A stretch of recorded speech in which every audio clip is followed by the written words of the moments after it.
그 월급에 잠이 와?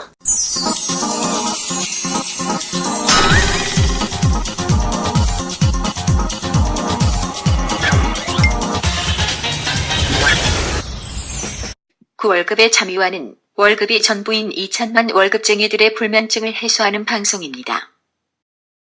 네, 안녕하세요. 반갑습니다. 그 월급에도 잠이 오게 하는 방송 머니스토리 TV 뭉치 양수민입니다. 네, 반갑습니다. 이 대표입니다. 이 대표님 서울 사람이죠? 뭐 그냥 겉만 서울 사람이고 실제로는 뼈속까지 시골 촌놈입니다. 네. 목소리 너무 좋아, 물이 좋아. 캐스트 잘 바꾼 것 같아. 진심인가요? 농담입니다. 부족한 게 많은데 좋게 네. 봐주셔서 감사합니다. 네. 자, 오늘은 그 지난 시간에 이어서 실손보험 관련돼서 한번 얘기를 한번 나눠보려고 하고요. 제2의 건강보험이요. 3,400만 명이 그 대부분 사람들이 가지고 있는데, 있어 막상 가입을 해놨어. 그 중요한 거는 가입 이후에 어떻게 또 활용하는지 잘 몰라. 네. 그래서 오늘은 이 실손보험을 가입한 이후에 어떻게 이 보험을 제대로 한번 우려먹을까, 이 부분에 대해서 한번 고민해 보도록 하겠습니다. 네. 실손보험 하면 일단은 저는 시작 전에 이 부분을 좀 말씀드리고 싶은 게 대부분 우리 그 금융 소비자님들께서 보험 가입을 하시고 그런 어떤 혼돈이 많이 와요. 실손보험은 진단비를 주는 것인가? 실손이라고 되어 있는데도 아니면 병원비를 주는 것인가? 그리고 병원비는 어디까지 주는 것인가 라는 거에 대한 질문이 가장 많고 혼란스러워 하시는데 엊그저께 제 고객님 중에 한 13년 전에 제가 실손보험을 컨설팅을 해드렸던 분이었는데 갑작스럽게 병원에 갔는데 무릎에 혹이 생긴 거예요. 그래서 이런 경우에 어떻게 치료비가 나옵니까? 연락이 왔더라고. 실손보험이 있는 걸 아시는데. 그래가지고 실손보험 들어오셨으면 병원에 가서 병원비가 나오면 나와야 안 나와요? 나오겠죠. 나오는 겁니다. 그러니까 결국엔 실손이라는 건 내 지갑에서 건보료 보장을 받고 나머지 내 지갑에서 나간 상황이 생겼다라고 하면 보상은 된다. 대부분. 근데 몇 가지 면책이 되는 질환들과 그리고 몇 가지 질병과 상해 구분이 되어 있는 부분에서 내가 특약이 없을 수도 있거든요. 어쨌든 전제는 종합적으로 다 있다라고 하면 통원과 입원만 구분을 해서 보장의 범위와 내 자부담 정도만 조금 인지를 하고 계시면 아마 실손보험을 울거먹는 데는 상당히 도움이 될 거다라는 거를 전제로 하고 하나하나 좀 알아갔으면 좋겠습니다. 네, 그래서 오늘 얘기 나누면서 면책 사항에 대해서도 간략히 한번 정리를 한번 해보도록 하겠습니다. 자, 첫 번째, 해외 여행 중에 생긴 질병도 국내 병원에서 치료가 보장이 된다 안 된다? 된다. 이게 좀 까리하거든. 아니 이게 당연히 국내에서만 발생된 것만 보장해 줄까 생각하는데 아니에요. 해외에서 생긴 거. 근데 해외에서 생긴 질병을 해외에서 치료하면 안 되겠지만 국내 병원에 치료하는 거에 대해서는 보장이 된다. 네, 이게 포인트입니다. 그러니까 해외에서 치료를 받는다라는 건 해외에 있는 병원에 가서 치료받는다는 이야기신데 해외에서 치료받을 상황이 생길 것 같다라면 우리가 여행자 보험을 들잖아요. 그래서 여행자 보험은 해외 실손 보험이라는 게 따로 있습니다. 그런 경우에는 영수증을 준비해 오시면 그거는 그쪽에 병원비 나온 걸 처리를 받는 거고 나는 거기서는 치료를 잘 못 받았지만 국내 들어보니까 아파. 그러면 병원에 가서 치료받으시면 보장이 된다. 라고 보시면 됩니다. 자, 두 번째, 해외 장기 체류 시에는 보험료 납입 중지 제도 활용이 된다. 이게 되게 좀 까려 이제 많은 분들이 예를 들면 뭐 회사 생활을 하시다 보면 출장도 많고 그리고 주재원으로 나가 있는 경우도 있잖아요. 근데 그냥 나가 대부분 사람들이. 왜냐면 일단은 보험료는 한 10년 20년 납입해야 되는 거고 그거 안 내면은 보험 날라가는데 그래서 보험료를 유지한단 말이죠. 근데 그게 아니네. 그럼요. 그리고 이제 아까 말씀드린 대로 장기 체류하는데 아까 해외에 가도 보장이 된다라고 했잖아요. 라고 하는데 결론은 들어와야 되잖아요. 그렇죠. 장기 체류 중인데 그 병원비를 보장받겠다고 공항 항공 비용을 100만 원, 200만 원 쓴다라고 하면 배보다 배꼽이 더 큰 상황이 생기겠죠. 그런데 그럼 보장을 못 받고 해외 계속 체류 중이면 안 내도 되는 보험료가 계속 나간다라고 하면 좀 아깝죠. 그래서 그런 경우에 제도성으로 납입 면제 제도, 중지 제도가 있다. 자, 그리고 세 번째, 의사 처방받은 약값도 보장이 됩니다. 많은 분들이 진료비만 보장된다 생각하시는데 약값 당연히 보장됩니다. 대신에 자기 부담금에 대한 공제 금액이 있으니까 그 부분만 확인하시고요. 일단 약값도 된다는 거 한번 확인해 주시면 좋으실 것 같습니다. 자, 네 번째, 모바일 앱을 통한 보험금 청구도 가능하다. 아, 이거는 너무 좀 상식적인 얘기인데, 근데 생각보다 많은 분들이 잘 몰라. 그리고 중요한 건 보험금 청구 귀찮아서 보험금 청구를 안 해. 근데 실질적으로 모바일 앱을 통해서 보험금 청구가 가능한 사례가 많이 있습니까? 아우, 뭐 요즘에 뭐 엄청나게 늘어나고 있고요. 그리고 이제 회사에서도 처음에 보험사에서는 실손보험을 만들긴 했지만 그렇게 많은 사람들이 청구할 줄 몰랐던 거죠. 근데 이게 청구를 하면 접수하는 설계사들도 서류를 받아서 접수하는 그런 시간과 노력이 필요하지만 접수를 받는 보험사 입장에서도 어마어마한 고용을 해야 돼요. 또는 외주를 줘야 되거나 이런 여러 가지의 시간과 비용을 절약하기 위해서 모바일 앱을 만들었고 실제로 요즘에 다 모바일 세대들이 한 40대 많이 하시는 분들 50대도 정말 잘 하시더라고요. 그래서 한번 익히기만 하면 너무 간편해지고 간편하다라는 건 뭐예요? 옛날에는 아 그거 뭐 5,000원 받아봐야 그냥 뭐 말지 했던 것들을 이제는 빼놓지 않고 꼬박꼬박 청구할 수 있다.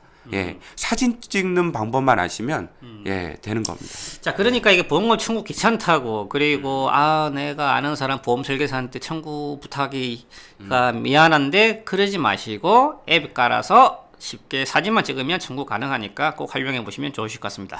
자, 다섯 번째, 고액 의료비 부담자는 신속 지급 제도를 활용한다. 자, 이게 그거예요. 말 그대로 병원비가 많이 나오면 부담스럽잖아. 그러면 보통 보험금 청구라는 거는 마지막 시점에서 기존에 자기가 청구했던 걸 한꺼번에 청구하는데 그게 아니라 지금 현재는 내가 돈이 없기 때문에 미래에 발생할 의료 비용에 대해서 미리 신속적으로 지급해 달라는 제도가 있다라는 거예요.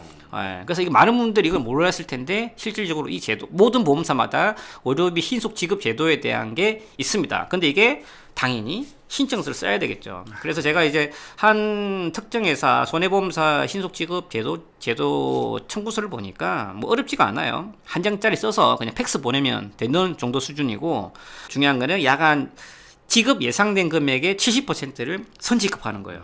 근데 재밌는 게 뭐냐면 선지급했는데 병원비가 생각보다 적게 나왔어. 난 1,000만 원 청구에 1,000만 원 받았어. 근데 1,000만 원이 안 되면 한 500만 원 나왔어. 그럴 경우에는 돌려줘야 돼요. 예, 그래서 그 돌려주는 거에 대한 확약을 하는 거에 대해서 신청을 받는 거예요. 예.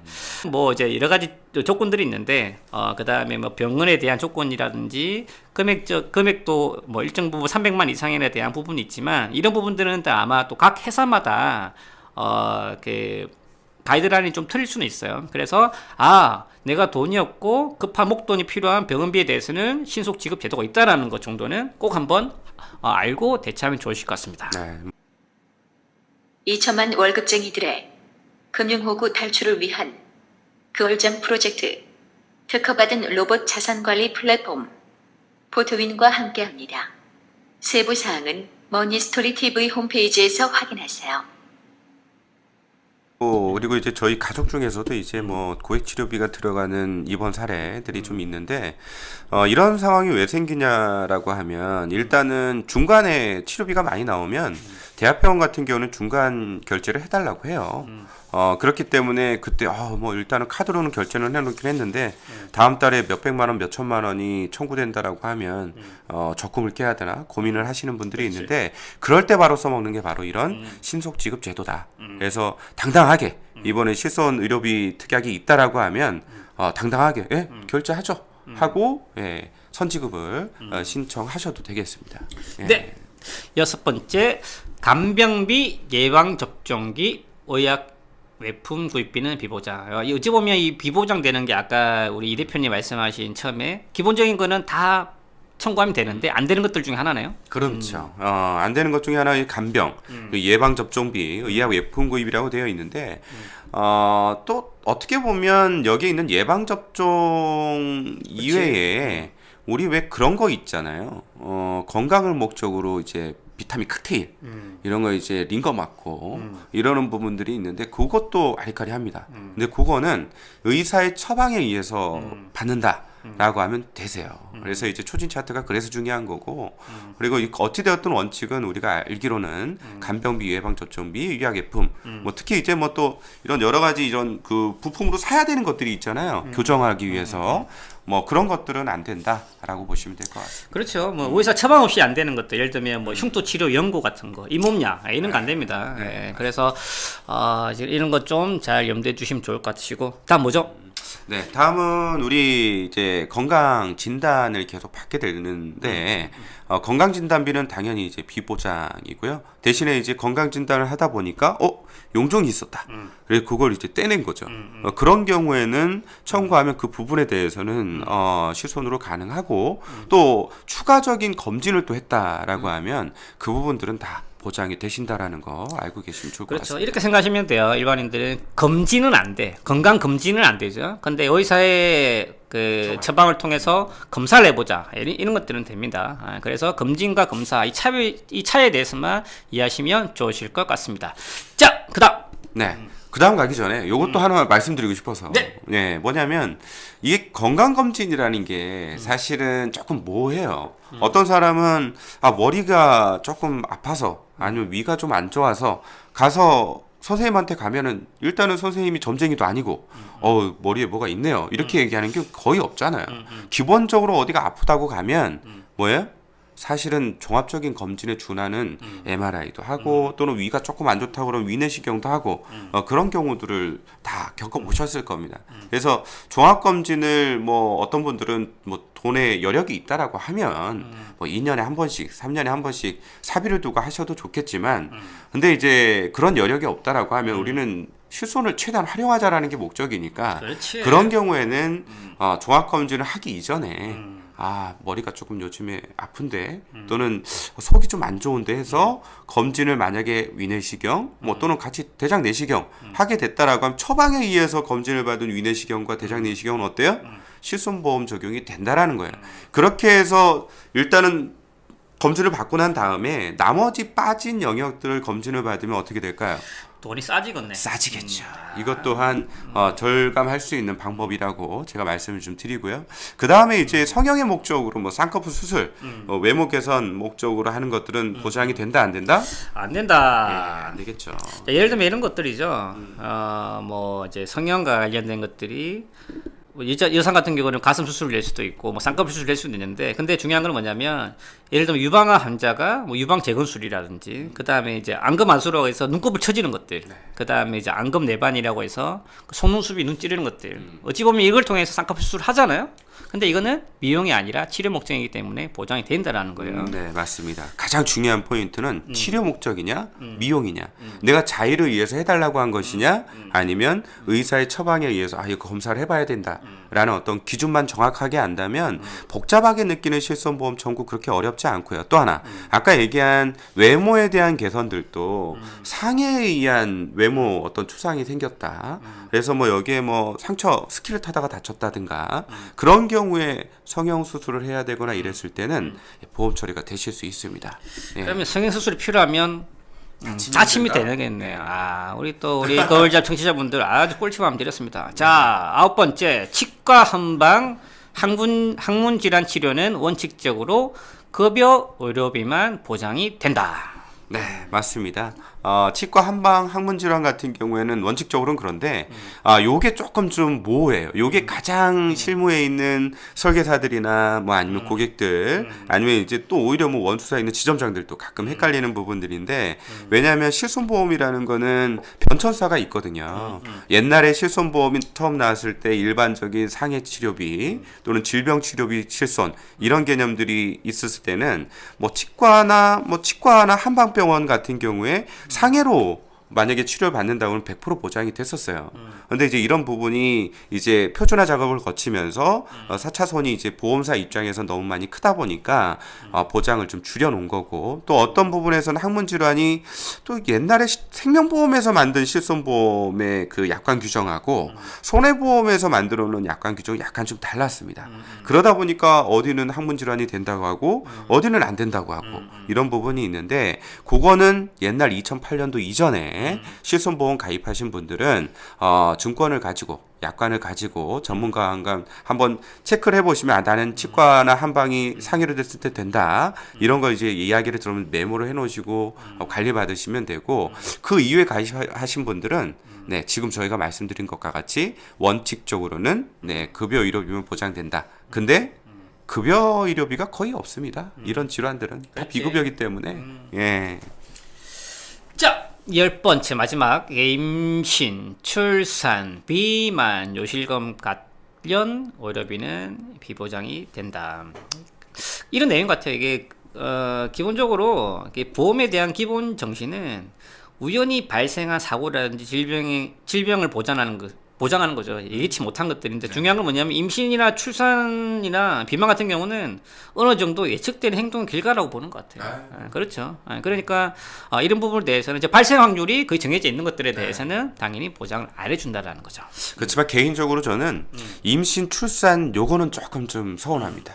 그래서 이거를 제도적으로 국가에서 건보 쪽에서 확실하게 100% 보장을 해주시든가 아니면 민영보험 쪽에서 조금은 좀 보장을 좀 확대해 주시면 어떨까? 개인적인 사견.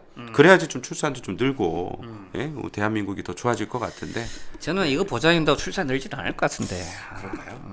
출산하면 애 한 명 나오면 임대주택, 애 2명 나면 집 한 채. 이러면 애 다 나. 뭐 집값 12져서 애를 못 낳지 뭐. 네.